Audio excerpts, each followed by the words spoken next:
আদি অনাদি ধাৰাবাহিকখনৰ আজি নিশা আহিবলগীয়া এপিছডৰ প্ৰম' মুকলি হৈছে। আজিৰ প্ৰমৰ প্ৰথম ভাগত আমি দেখিবলৈ পাইছোঁ ৰদালিয়ে কৈ আছিল, ঐ মৰিবলৈ আৰু জাগা বিচাৰি পোৱা নাই হা, ইমান ডাঙৰ হ'লি সেইখিনিও নাজান তই সেইখিনিও নাজান। তেতিয়া আমি দেখিবলৈ পাইছোঁ ৰদালিয়ে ল'ৰাজনক চৰ মাৰিছিল। তাৰপিছত আমি প্ৰমত দেখিবলৈ পাইছোঁ পথকক মাকে কৈ আছিল 20 বাৰতকৈ বেছি ফোন কৰিছোঁ তাক, তাৰ ছুইচ অফ। তাৰপিছত আমি প্ৰমত দেখিবলৈ পাইছোঁ মুনে কৈ আছিল এইখন কি চাওঁ।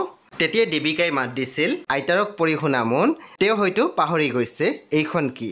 তাৰপিছত আমি প্ৰমত দেখিবলৈ পাইছোঁ পথকে ৰদালিক কৈ আছিল মা দেউতাৰ সন্মুখত মই এইবোৰ ড্ৰামা কৰিব বিচৰা নাই, সেয়েহে যি ক'বলগীয়া আছে সোনকালে কোৱা, মোৰ বেলেগ কামো আছে। সেই বন্ধু বান্ধৱীসকল আজি নিশা 9 বজাত ৰং টিভিত আহিবলগীয়া আদি অনাদি ধাৰাবাহিকখন খুব বেছি ইণ্টাৰেষ্টিং হ'বলৈ গৈ আছে, সেই আপোনালোকে চাবলৈ একেবাৰে নাপাহৰিব। পৰৱৰ্তী আপডেটৰ বাবে আপোনালোকে মোৰ চেনেলটো ছাবস্ক্ৰাইব কৰি কাষত থকা বেল আইকন টিপি দিবলৈ একেবাৰে নাপাহৰিব। আৰু প্লিজ আপোনালোকে মোৰ ভিডিঅ' এটা লাইক কৰি দিব।